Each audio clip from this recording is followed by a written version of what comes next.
సుక్కల్లే సత్తి ముటల్లే సగబెట్టుకుందే బాయి దిర్కన పల్లె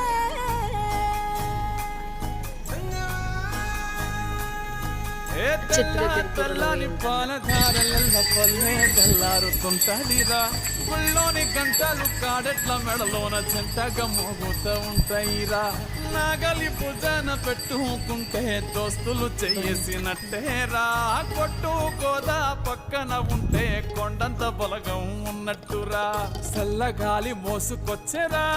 సేను శిలకల ముచ్చట్లు దారి పొడుగు చెట్ల కొమ్మలా రాలుతున్న పూల సప్పట్లు గట్టి మోపులు కాల్వ గట్టులు